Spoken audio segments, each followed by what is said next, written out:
welcome back to the Fermented World Homebrew channel. Hello to all new subscribers. There's been about 16 recently in the last 90 days, apparently. So hello to you.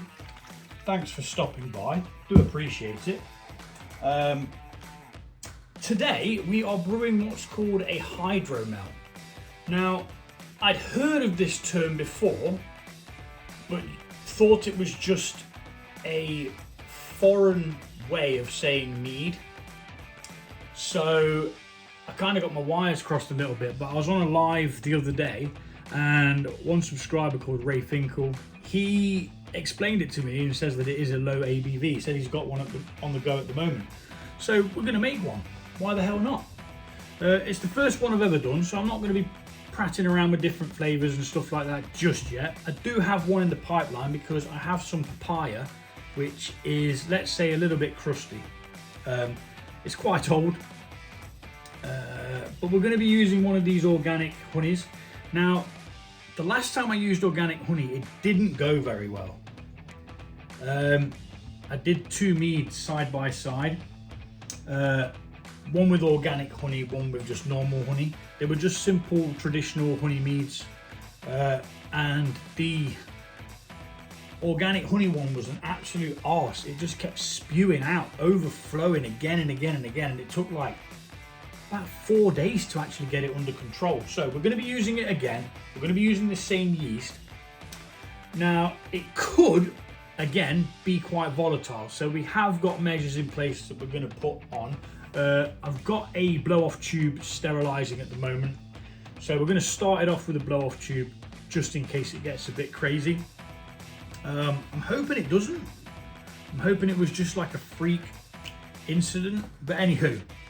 So lower ABV means we need to use less sugar or honey. So this is only going to have 720 grams in, which is half of what I'd normally put in. So we could aim approximately for, I don't quite like this organic honey, you know. Probably shouldn't say that because I'm going to ask these guys eventually to sponsor me. I think I need a few more subscribers first though.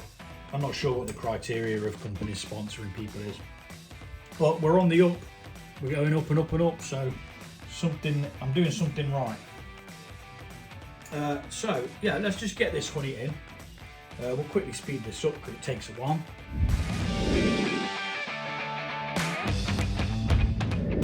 Apologies, I may have forgot to mention that we already have half a litre of hot water in here.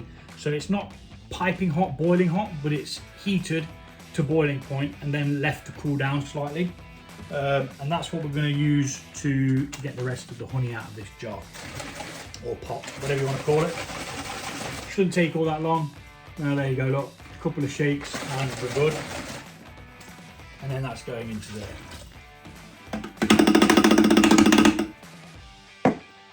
We are now going to mix this honey in. We don't need a drill for this. It is not necessary, but because of the amount of brews I make, I just find it a lot simpler, a lot quicker to just get it done. Bish bash bosh. So literally just going to mix that in. It won't take long at all because the water's hot. It'll dissolve straight away.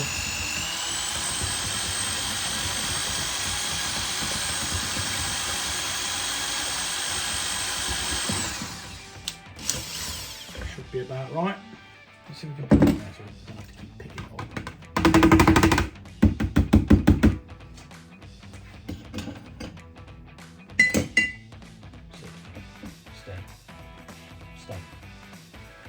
Let's have a quick check, make sure we have dissolved it all.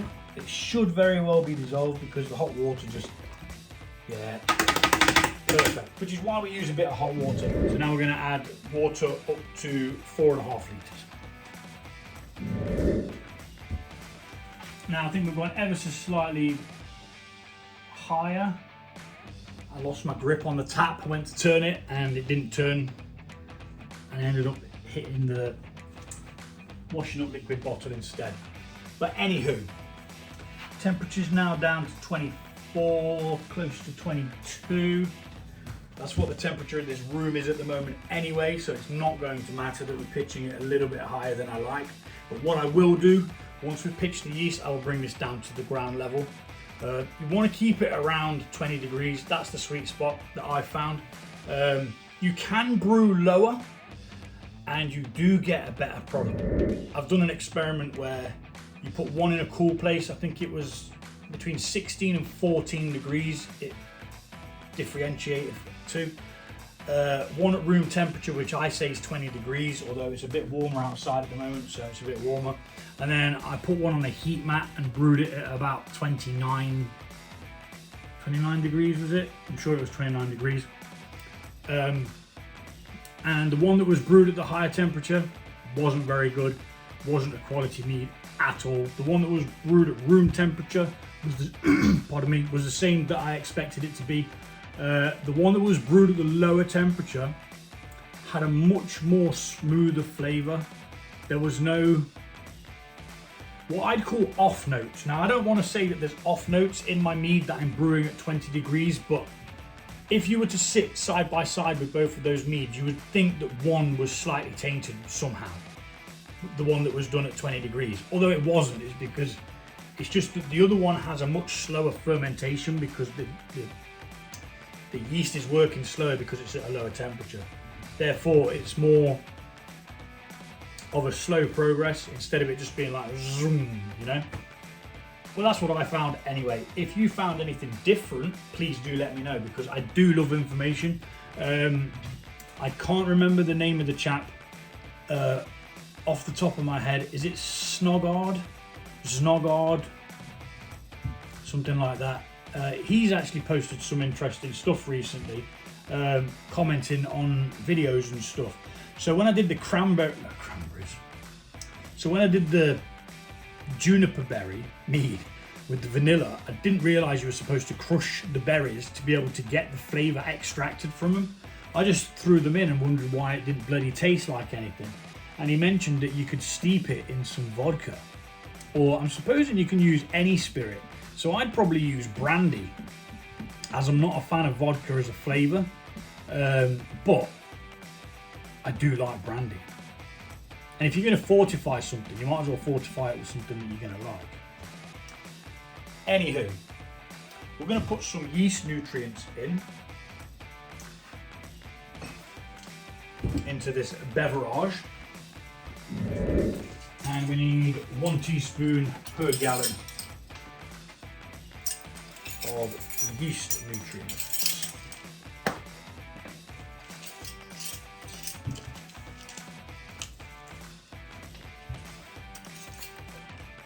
There we go.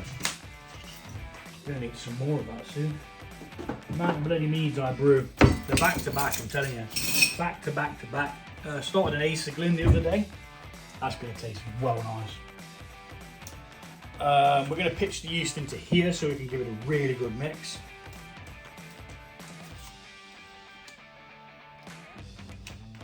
Just 1 packet of yeast. I'm using EC1118, which is by Lalvin. I have a lot of this. I've told you already, but if you're new here, you won't know. I bought a 500 gram packet. Bear in mind that one of these is 5 grams. And I've bought a 500 gram pouch, which I'm going to separate into loads of little baggies and whatnot. So yeah, we've got plenty of yeast to be getting on with. But first impressions with the yeast, I've had a couple of moments there where it's been quite volatile. So, but that was only with the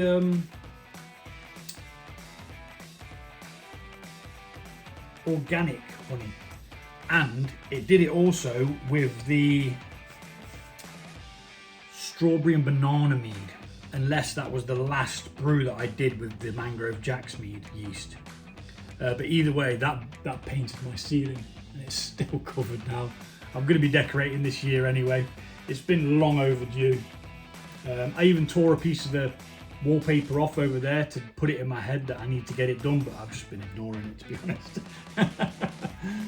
I was supposed to be brewing a beer today, but I went to the gym, took the dog out, morning walk. Before I got back from the gym, I thought I was going to be able to do it, but then I'd left something at the shop that I'd paid for, so I bloody cycled back down there to get it. It's only an air freshener, but I'd paid for it, so I was bloody having it. Anywho, enough jibber jabber. Let's mix this.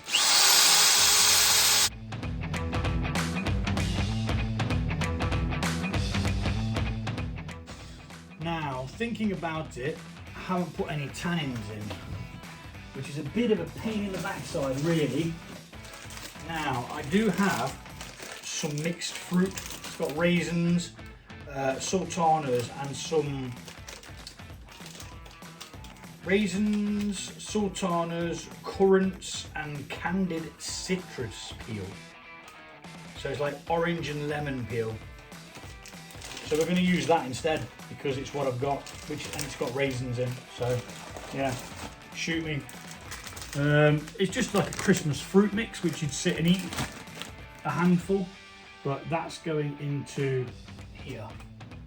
My hands are clean before the sanitary police get on my ass. They've been in and out of the hand sanitizer, but yeah, that's that in there now. So another mix, but I'm going to speed it up. Next, we're going to take a hydrometer reading, and this should, I know I've got a little bit more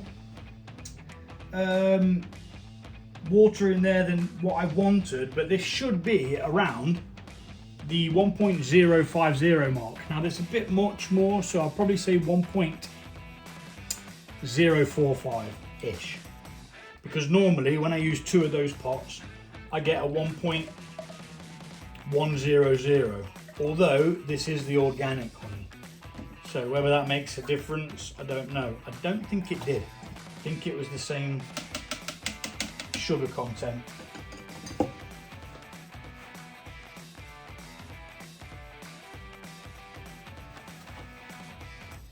Well, we got the 50 anyway. Yeah, I'm going to say that's on the 50 mark.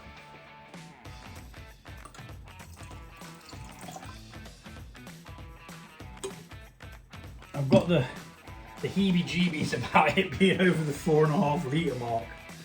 Now, it shouldn't cause me any problem. It might have a bit of activity to begin with while it starts kicking off, but I can't see it being like troublesome. Well, I hope it's not going to be troublesome anyway. So now, all that's left to do, hit the funnel, and we're just going to pour this in here, which also helps oxygenate it as well. It does have a lot lighter colour, doesn't it? It's a lot more pale than, say, this one, which is the non-organic honey, but that's got 2 lots of the honey in, and that's still bubbling away. I'm not messing with the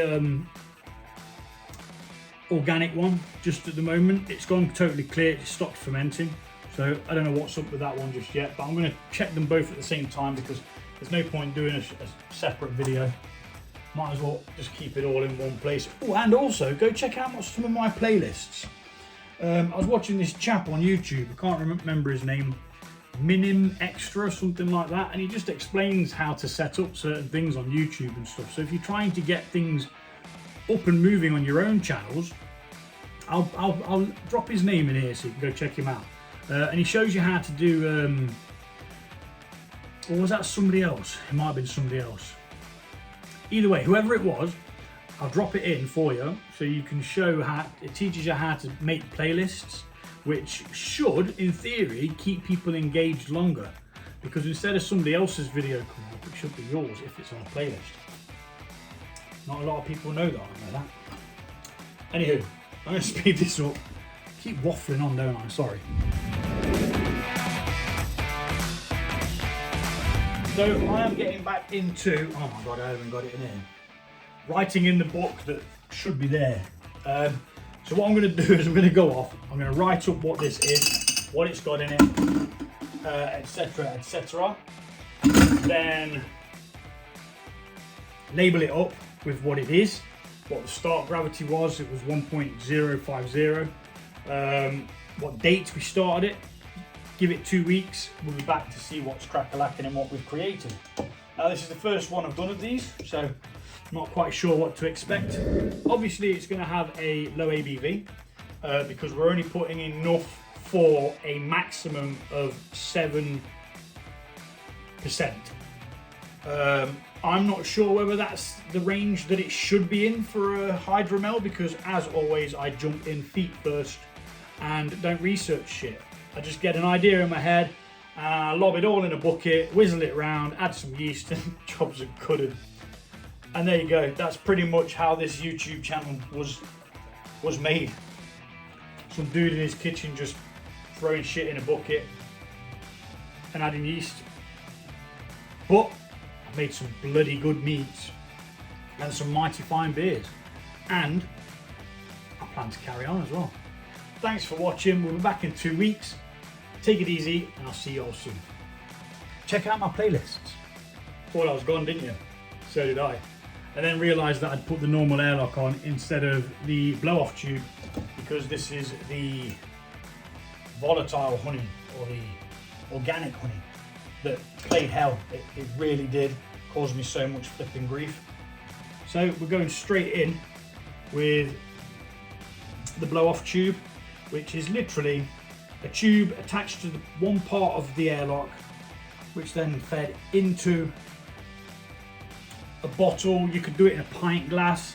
I have also got a very small hole in the top of the cap next to where the tube goes in.